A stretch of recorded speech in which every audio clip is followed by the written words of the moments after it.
Semangat pagi di hari Rabu, 14 April 2021. Kembali kita bersekutu dalam persekutuan doa anggota keluarga Allah. Memulai dengan menenangkan hati, menenangkan pikir dalam saat teduh sejenak.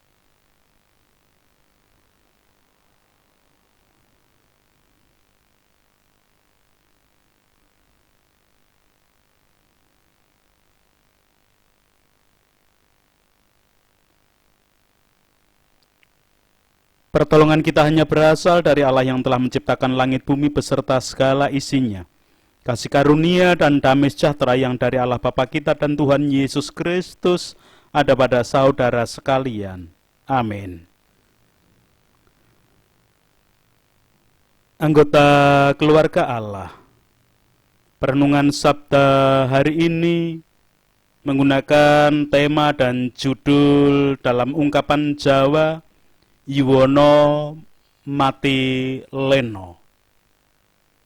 Yuwono mati leno berarti orang yang baik mendapatkan kerugian atau celaka karena tidak berhati-hati. Dalam konsep ini, hati-hati harus dilakukan oleh setiap orang. Bahkan orang baik pun harus tetap berhati-hati, mempertimbangkan segala sesuatu dengan baik dan penuh perhitungan. Kalau tidak, ia bisa celaka. Pertimbangan dan sikap hati-hati diperlukan sebelum mengambil keputusan dan tindakan. Berhati-hati bukan berarti tidak melakukan apa-apa.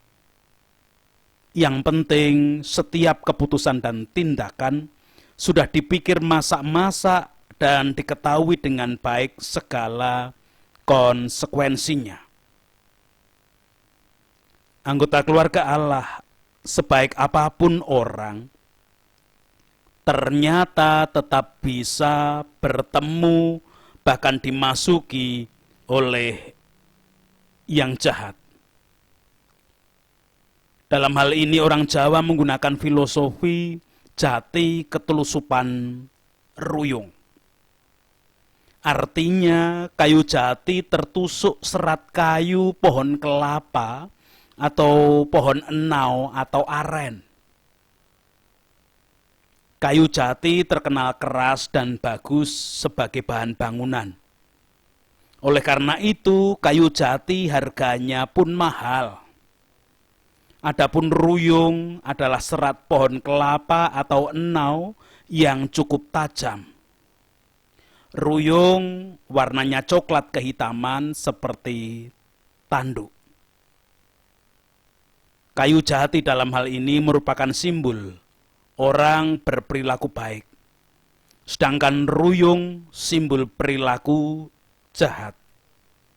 Jadi ungkapan jati ketelusupan ruyung menggambarkan bagaimana seseorang yang seumur hidupnya berkelakuan baik bisa menerima penderitaan karena ada orang yang berbuat jahat kepada dirinya.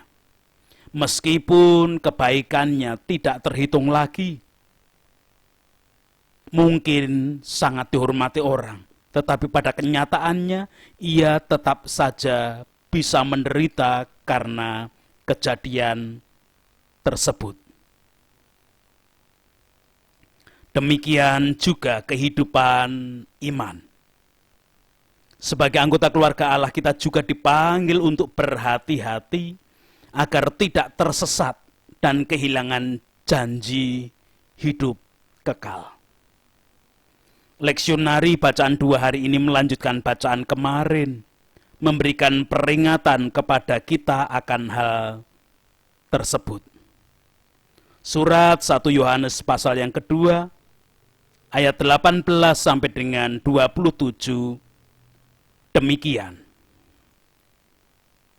Anak-anakku, waktu ini adalah waktu yang terakhir.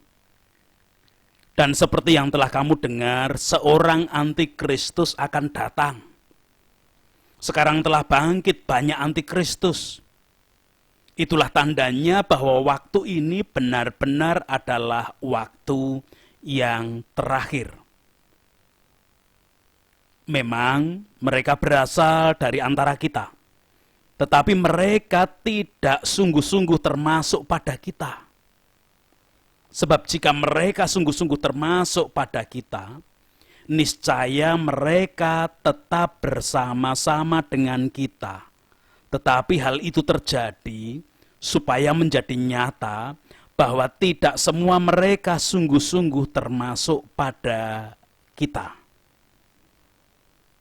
Tetapi kamu telah beroleh pengurapan dari Yang Kudus, dan dengan demikian kamu semua mengetahuinya.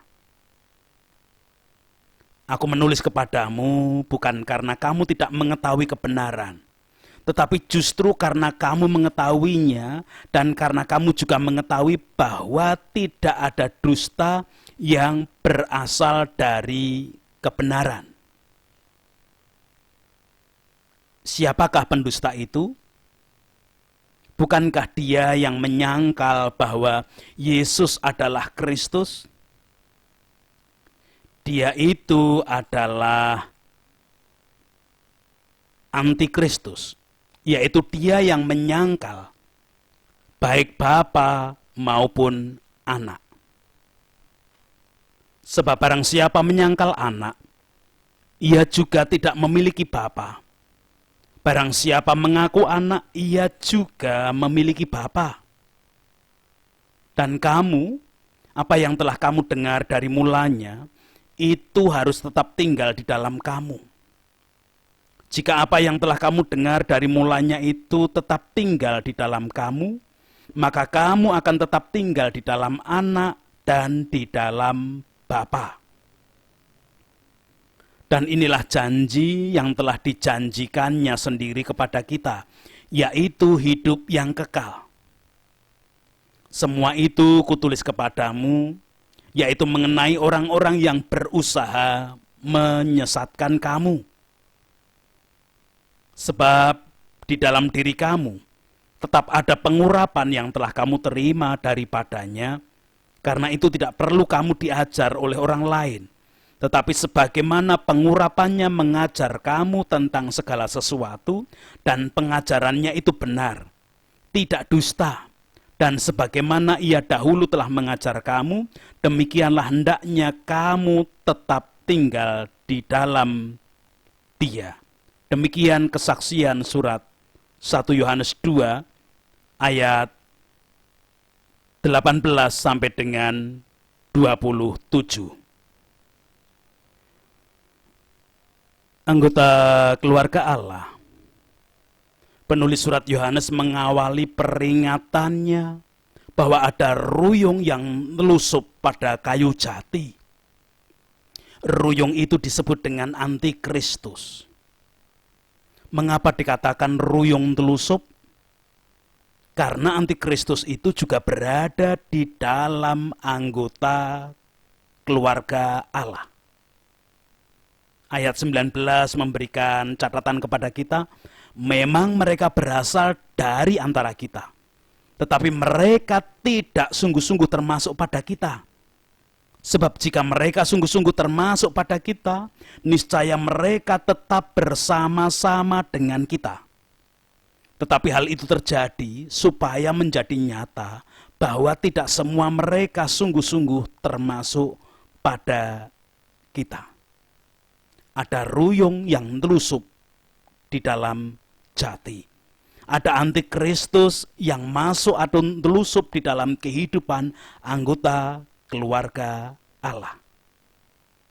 Dengan demikian, setiap anggota keluarga Allah perlu berhati-hati. Namun anggota keluarga Allah berhati-hati bukan berarti kita harus gegana, harus gelisah, harus galau, harus merana, kok ada ruyung yang melusup. Kita tidak perlu khawatir, takut, was-was, apalagi gegana tadi, kita tidak perlu. Mengapa kita tidak perlu gegana, tidak perlu khawatir, tidak perlu takut, was-was, dan lain sebagainya? Karena kita sudah diurapi oleh Allah. Ayat 20 memberikan pernyataan kepada kita, tetapi kamu telah beroleh pengurapan dari Yang Kudus, dan dengan demikian kamu semua mengetahuinya. Sebagai anggota keluarga Allah, kita telah diurapi oleh Yang Kudus. Anggota keluarga Allah diurapi bukan untuk kebal dari antikristus, untuk tidak ditelusupi oleh antikristus, bukan itu. Tetapi daya urapan itu memampukan kita untuk sadar dan bisa mendeteksi adanya antikristus tersebut. Tentu jika sudah mendeteksinya, anggota keluarga Allah tidak akan terpengaruh atau mengikuti antikristus tersebut. Karena jika anggota keluarga Allah terpengaruh dan mengikuti antikristus, berarti menjadi pendusta. Berdusta kepada siapa? Yang didustai adalah Allah sendiri. Wujud pendustaan itu adalah menyangkal bahwa Yesus adalah Kristus. Ayat 22 memberikan catatan kepada kita, siapakah pendusta itu? Bukankah dia yang menyangkal bahwa Yesus adalah Kristus? Dia itu adalah antikristus, yaitu dia yang menyangkal baik Bapa maupun Anak. Anggota keluarga Allah, arti Kristus adalah yang diurapi oleh Allah untuk menjadi anak domba atau perantara antara Allah dan manusia. Kalau Yesus yang diurapi sebagai anak domba atau perantara, itu berarti dia, Yesus adalah juru selamat manusia. Setiap anggota keluarga Allah pasti meyakini akan hal itu. Tetapi jangan gegabah, jangan sembarangan. Karena ada yang akan menyesatkan, ada antikristus yang bisa membelokkan, membiaskan pemahaman itu dengan cara apapun.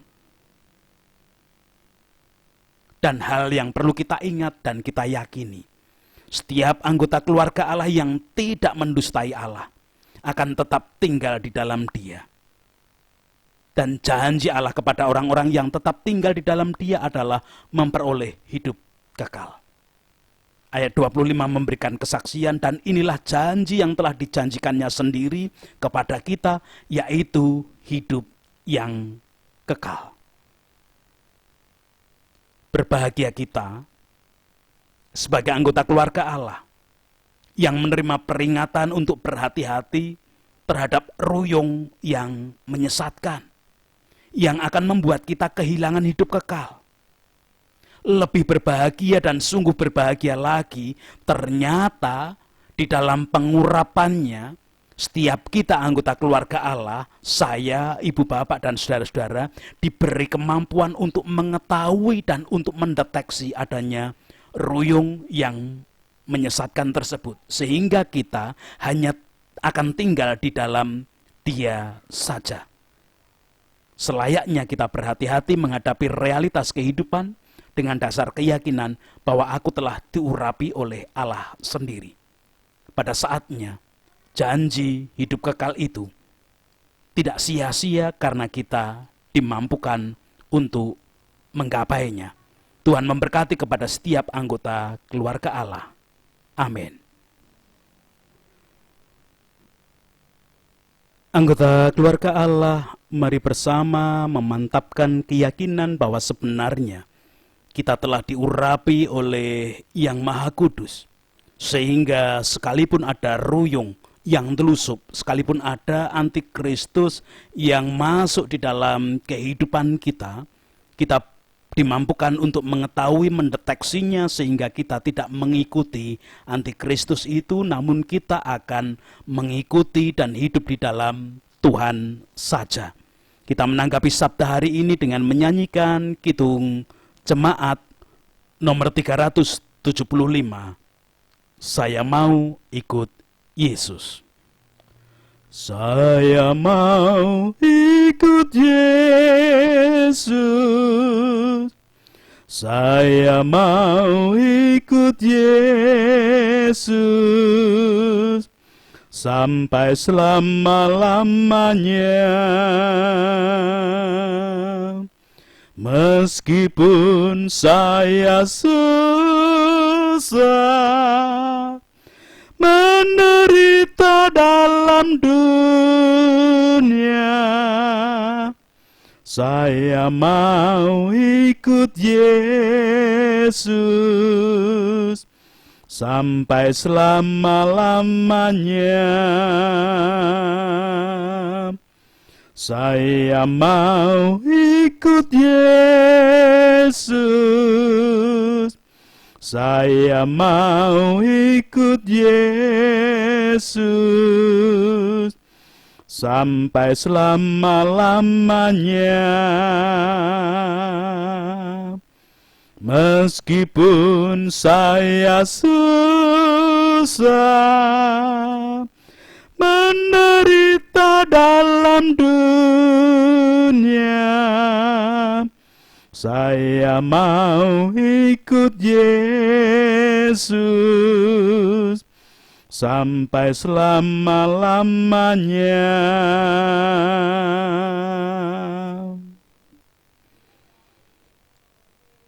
Kita berdoa bersama. Puji, hormat, dan syukur kemuliaan hanya bagi nama Allah yang hari ini mengingatkan kami melalui surat Yohanes bahwa sekalipun kami menjadi bagian dari anggota keluarga Allah, ternyata tetap ada bagian-bagian yang akan mempengaruhi hidup kami sebagai antikristus, bagaikan ruyung yang melusup pada jati. Kami orang-orang yang sudah dibenarkan, dikuduskan, dimuliakan, dan akan menggapai hidup kekal dari Allah. Kami bisa dirusak, kami bisa dipengaruhi oleh antikristus sebagai ruyung.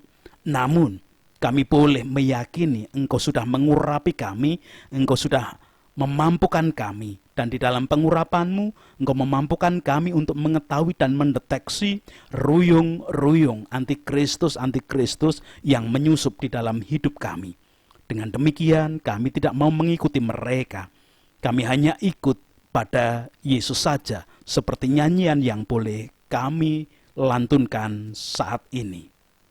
Perkenankan kami tetap mohon berkat kemampuan, kesadaran diri menjadi anggota keluarga Allah yang tetap mengikuti Yesus di dalam aktivitas kerja kami hari ini.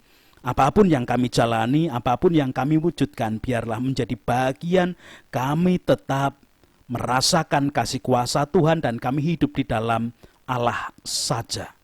Bahkan tatkala ada di antara kami anggota keluarga Allah yang mengalami kelemahan ragawi, sakit penyakit, baik dampak COVID, sakit penyakit, menaun sakit penyakit karena usia tua dan sakit penyakit apapun yang kami rasakan, kami tidak mau terjerumus pada antikristus dan kami akan tetap hidup di dalam Tuhan yang akan menolong kami, menggapai kami untuk memperoleh hidup kekal seperti yang telah Engkau janjikan kepada kami.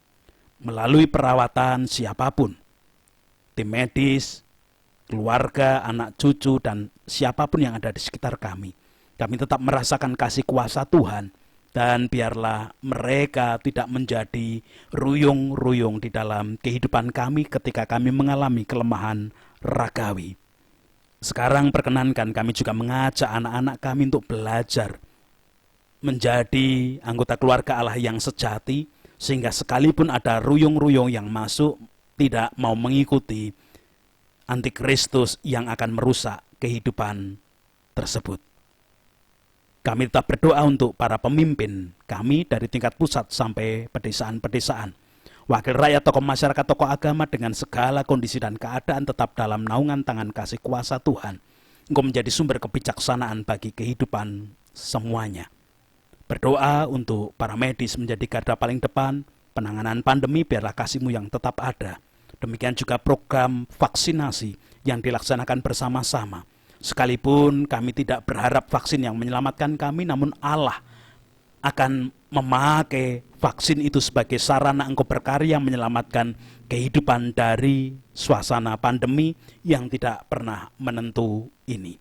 Allah kehidupan, kami berdoa untuk gereja-gereja Tuhan dengan segala kondisi dan keadaan tetap menautkan hati kepada Allah dan tetap menjadi bagian-bagian anggota keluarga Allah yang terbaik, sekalipun sadar tetap ada ruyung-ruyung antikristus yang telusup di dalamnya. Tetap berdoa untuk saudara-saudara kami, sesama kami yang mengalami bencana dan menjadi korban karena dampak bencana yang boleh terjadi, baik banjir bandang di NTT, NTB beberapa waktu yang lalu, ataupun di daerah sekitarnya, ataupun mungkin juga ada yang terdampak gempa bumi di daerah Malang. Biarlah kasih-Mu tetap menjadi kekuatan bagi semuanya. Kalau Tuhan memakai gereja-gereja dan anggota keluarga Allah untuk saling mendukung, saling menopang, Tuhan berkuasa sepenuhnya. Itu doa-doa kami Tuhan, ampuni dosa dan kesalahan kami.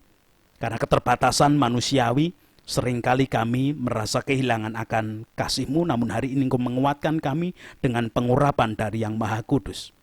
Kehidupan, toleransi yang ada di bumi pertiwi tetap kami haturkan ke dalam tangan kasih kuasa-Mu.